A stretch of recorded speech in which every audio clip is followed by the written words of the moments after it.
Olá pessoal, Canosa aqui mais uma vez e agora com um desafio muito grande, a resolução de questão da banca Sebrasp, a banca mais temida do Brasil. Fica aí, ó, não sai daí não, que eu vou ensinar você a resolver essas questões, vou dar dicas e vou fazer com que você acerte o maior número de questões possíveis nessa prova e vou te dizer o porquê o maior número de questões possíveis.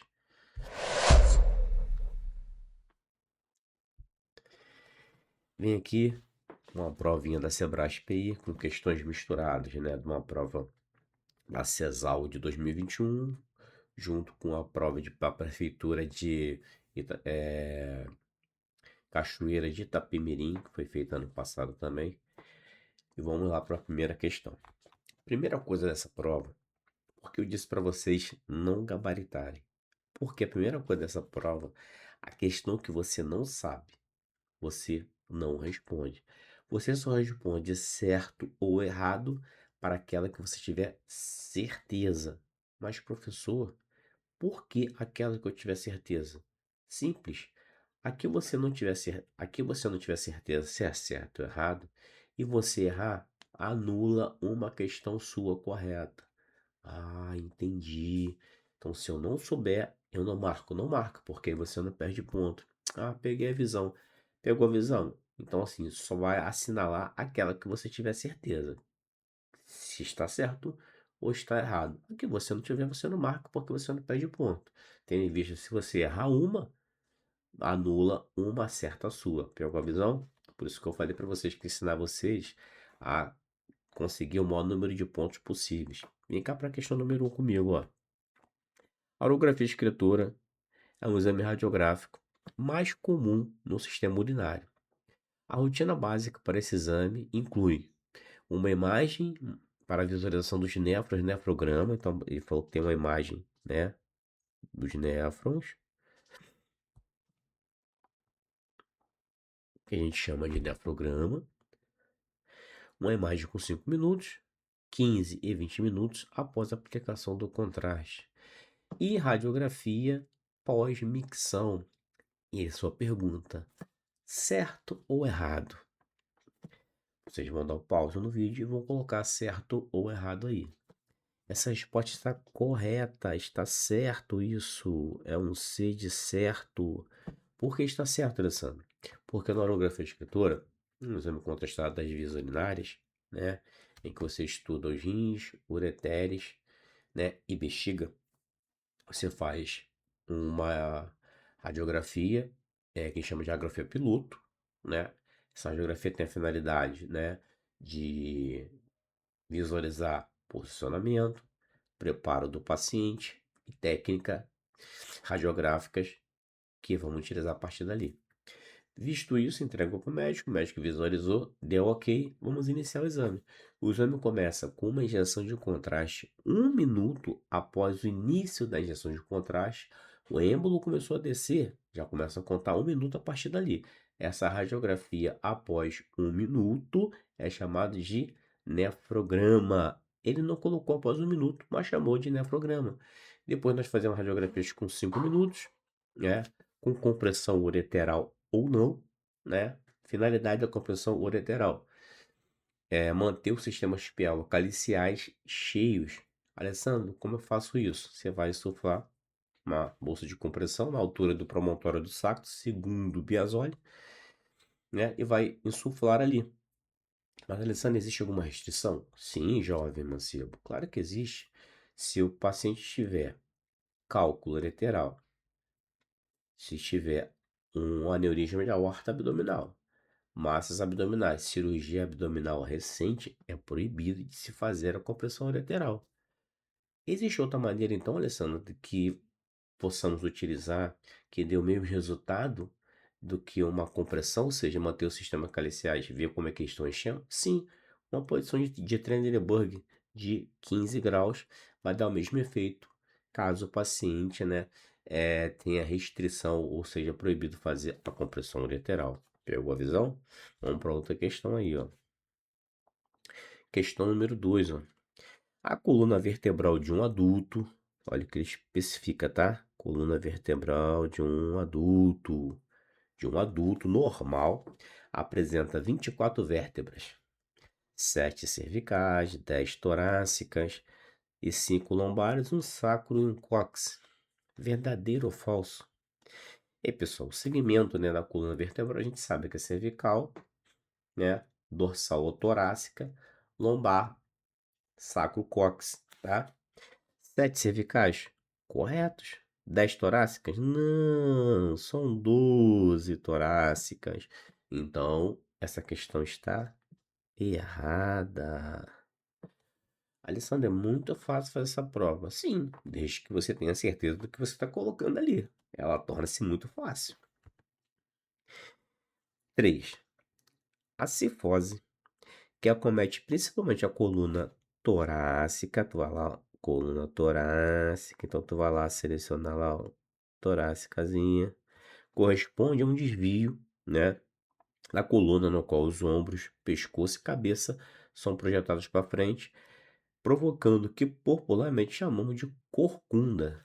Pergunto para você, jovem, certo ou errado, o que você colocaria nessa afirmativa?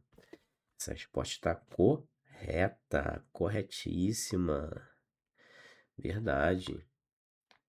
Fica com uma parte, né, muito convexa, né, posteriormente, né? Se você fosse ter uma visão lateral, você vê que a parte dorsal vai ficar uma parte meio convexa. Côncavo e convexo, gente. Lembra de uma colher. Essa parte de dentro da colher é a parte côncava, a parte de trás da colher é a parte convexa, tá? Para não esquecer. 4. O daikon, né, corresponde a um formato padrão de imagens utilizados em radiologia. Como vocês estão em radiologia digital? O pessoal que está chegando agora, né, é bem jovem agora para a área, não pegou nem a revelação manual e nem a revelação automática, então tá por dentro disso aí. Certo ou errado essa resposta, gente? Ele diz aqui que corresponde a um formato padrão, padrão de imagens radiológicas. Quando ele fala formato padrão, quando ele fala que é um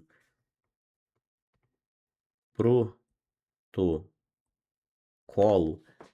padrão de imagem, é o daikon, gente, verdadeiro, essa está correta, verdadeiro, C de verdadeiro, né, gente, está correta essa questão aqui. O daikon, porque antigamente, para você fazer um exame de tomografia no aparelho da GE, no aparelho levava para o médico lá, o médico tinha que ter o programa da GE, assim como ele tinha que ter o programa da Philips, e assim sucessivamente. Então, em 93, né, eles consolidaram, né, o Daikon como sendo o protocolo padrão de imagens digitais, tá? Correto.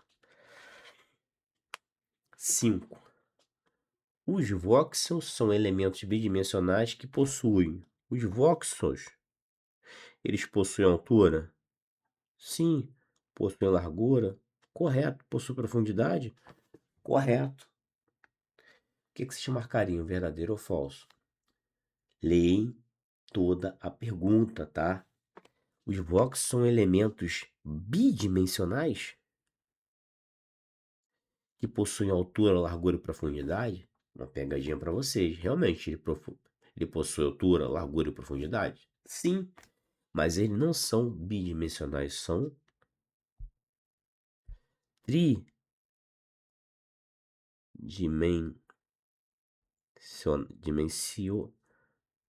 tridimensionais, tá? Tridimensionais.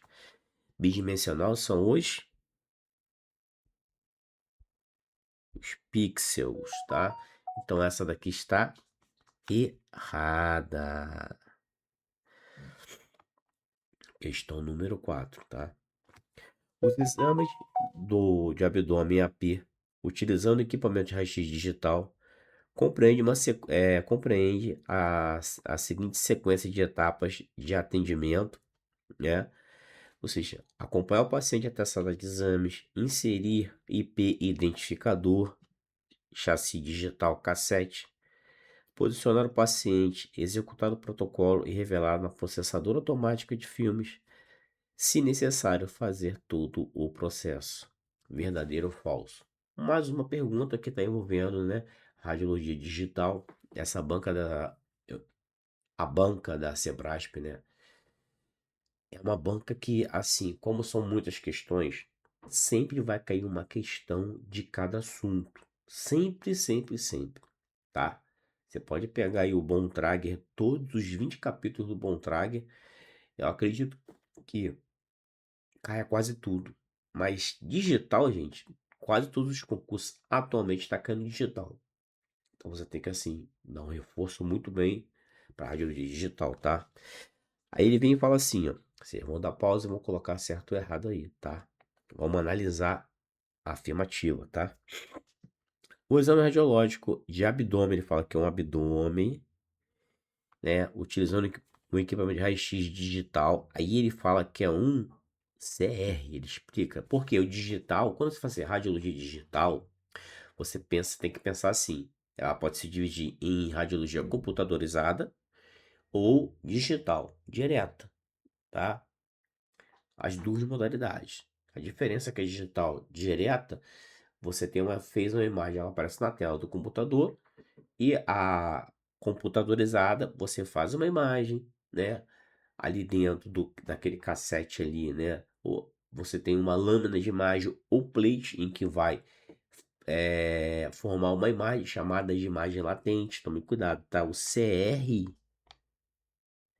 tem também imagem latente, tá? Igual a imagem analógica, tem imagem latente também, tá? Enquanto você não pegar e escanear, a imagem que está informada é uma imagem latente, tá? Assim como a revelação no filme, filme ecrã. No chassi filme ecrã também tem uma imagem formada, que é uma imagem latente, que após passar pelo processamento químico, a gente vai tornar uma imagem visível, tá? Aqui ela tem que passar ainda pelo CR ainda. Então a imagem está ali, imagem latente. Eu bati muito nessa tecla. Prova do ano passado, prova do GHC, onde nós tivemos muitos convocados agora, né? O preparatório teve muito convocado agora, prova do GHC, né? Cara, caiu essa questão, muitas pessoas erraram, acharam que a imagem latente seria só uma imagem, né? Que é produzida no filme radiográfico, mas não se engane não. Enquanto não passar essa imagem do CR e ela foi digitalizada, ela tem uma imagem ainda latente ali, tá? Então você vai fazer um exame de abdômen utilizando o CR. E você vai fazer a sequência que ele fala, ó. Acompanhar o paciente até a sala de exames, beleza. Inserir o IP identificador, ou seja, o chassi cassete, posicionar o paciente, executar o protocolo de exames, revelar na processadora automática. Não tem processadora automática, né? O processador automático tem como se fosse filme ecrã. No caso do CR aqui não tem processador automático. Então, só por aqui, essa resposta já está o quê? Errada, errada, tá? Vamos para outra agora, a 7. Vamos fazer 10 questões hoje, tá? 10 questõezinhas hoje. Na próxima aula vamos fazer mais 10 questãozinhas, tá? Diversas etapas complementares, são eliminadas quando se passa, né, da radiografia convencional para a digital. Então ele está dizendo assim, que eles vão eliminar, ele fala, ó, diversas etapas são eliminadas quando se passa da radiografia convencional, ou seja, filme ecrã, né, para digital. Entre elas, destacam-se o carregamento do chassi radiográfico, processamento do filme e o carregamento do chassi, o carregamento do chassi radiográfico. Certo ou errado essa questão? Dá um pause, faço a análise, volte para dar a resposta. Vamos lá para a nossa resposta. Realmente, quando você passa da digital, de convencional para digital, algumas etapas vão ser eliminadas, né? Você não vai mais ter um chassi radiográfico, né? Você não vai mais ter, não vai ser um processamento de filme, não vai precisar recarregar o chassi, porque a gente tem ali, cuidado quando fala de chassi, tá? Porque o Biasoli, o local onde nós colocamos a lâmina de imagem, o ecrã de fósforo, tá? O Biasoli fala que é cassete ou pode ser chamado de chassi também, tá? Só toma cuidado com a literatura do Biasoli. Mais comumente em todas as outras literaturas, o local que nós colocamos o ecrã de fósforo, ele é chamado de cassete, tá? Essa resposta está o quê? Correta, certo, verdadeiro. Estando bem até agora? Gabaritando tudo? Espero que sim. 9. A formação da imagem em medicina nuclear resulta na detecção de radiação ionizante emitida por uma fonte de radiação externa a um paciente. Lembrando que medicina nuclear, gente, é o mesmo que, ó, para quem não sabe, cintilografia, tá? Exames de cintilografia óssea, cintilografia do miocárdio, cintilografia cerebral, cintilografia da tireoide, tá? Às vezes fala assim, pô, o que é medicina nuclear? É onde você faz exames, né, de cintilografia, tá bom? Aí ele pergunta, né, que a formação da imagem em medicina nuclear, MN significa medicina nuclear, né, resulta na detecção de radiação ionizante emitida por uma fonte de radiação externa ao paciente. Verdade ou mentira essa daí? É certo ou errado? Alessandro, tô com dúvida. Tá com dúvida? Não marca nada. Tá com dúvida? Parte para outra questão. Entendeu? Quando surgir dúvida, parte para outra questão. Surgiu uma dúvida em uma questão, você parte para outra questão. Essa aqui, Alessandro, não sei, não vou responder. Por quê? Você não perde ponto. Para quem respondeu correto, tá? Que é uma fonte. Tá errado. Por que tá errado? Essa resposta aqui ele fala que a formação da imagem resulta na detecção de radiação ionizante. É radiação ionizante. Sim. Emitida por uma fonte de radiação externa ao paciente. Não! Em medicina nuclear, aprenda uma coisa. Em medicina nuclear, o paciente que emite a radiação que é captada por um aparelho chamado de gama câmara, tá? A gama câmara capta a imagem emitida pelo paciente. O paciente ele pode inalar, né, o material radioativo, por exemplo, para fazer ventilação pulmonar, por exemplo. Ele pode ingerir esse material radioativo, for fazer um exame do trato gastrointestinal, ou pode ser injetado, a grande maioria das vezes é injetado no paciente. Essas são as vias de administração, né, de do material radioativo no paciente, tá? Então, essa resposta aqui que ele fala que é de uma fonte que nem fosse tomografia, raio-x, hemodinâmica, mamografia. Nananina, não. Não é o paciente, não é o aparelho que emite a fonte, é o paciente. O paciente é o emissor. Vou botar aqui, ó. Paciente que. O paciente que é o emissor. Melhor, paciente é o emissor. Beleza, então você está errada. 9. Vamos para 9. O principal radioisótopo usado na produção de imagens em tomografia por emissões de pósitron, a famosa PET, né, é o tecnésio. Verdadeiro ou falso nessa questão? E aí, o que vocês colocam? Verdadeiro ou falso nisso aí? Enquanto isso, eu vou dar uma apagadinha aqui para ficar bonitinho. Vai ficar mais limpozinho aqui, né? Verdadeiro ou falso? E aí? Vocês que vão responder para mim. Deram a pausa, responderam aí. Quem colocou certo errou, tá? O principal radioisótopo usado em imagens de PET scan é o tecnésio. Não, está errado. Mas, Alessandro, outras vezes você já falou já que o tecnésio, em exame de medicina nuclear, 95% dos exames são realizados com tecnésio. Sim, os exames lá na gama câmara, 95% são utilizados o tecnésio. 95%. Mas ele está falando em PET. Em PET-CT, o mais utilizado é o Professor 18, gente. A meia-vida dele corresponde a 110 minutos. O tecnésio é o mais utilizado, 95%, tá? Só que a meia-vida do tecnésio são de 6 horas. Cai muito concurso na meia-vida, tá? Muito para quem vai fazer a prova, né, da banca Sebrasp agora, para CESAL de 2026, medicina nuclear cai muito. E aqui no ICRAS eu tenho um curso completo de medicina nuclear, desde para que serve medicina nuclear todos os exames realizados, tá? Falando em medicina nuclear, vou dar só uma palhinha de medicina nuclear para vocês, tá, gente? A medicina nuclear, ela trabalha, né? 95% com o material que emite radiação, que a gente chama ele de tecnésio, né?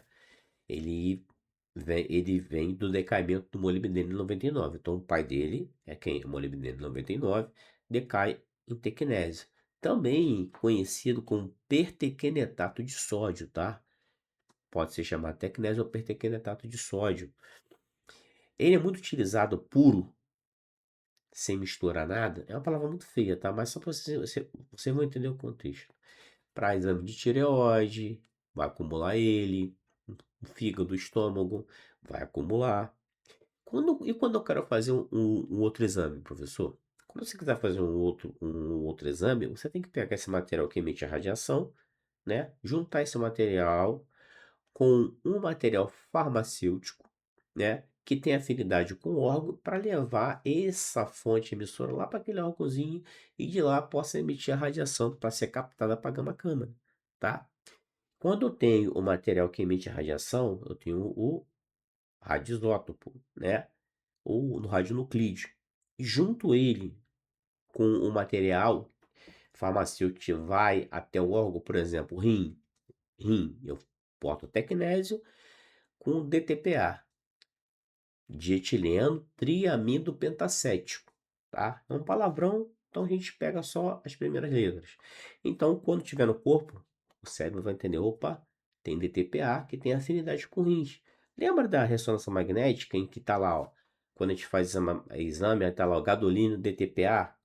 As pessoas falam assim, ah, aquilo ali é o quelado. Não, aquilo ali na verdade é um fármaco que tem afinidade com rins. Por isso que o paciente, quando está com insuficiência renal, a gente não faz o uso de gadolino. A excreção via rins, porque o DTPA, o dietileno triamido pentacético, ele vai direto para o rins. Se não está excretando, como eu vou injetar o gadolino? Então, se ligar agora, por quê? A não utilização com paciente de insuficiência renal.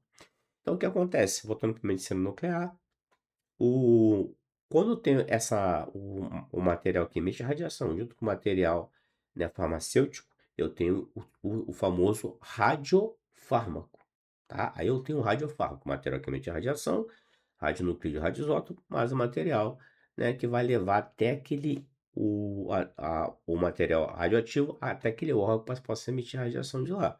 Claro que eu quero fazer um exame de miocárdio, é um outro tipo de fármaco. Eu quero fazer um exame para osso, é um outro tipo de fármaco, entendeu? Então, para cada tipo de exame, vai ser um tipo de fármaco, né?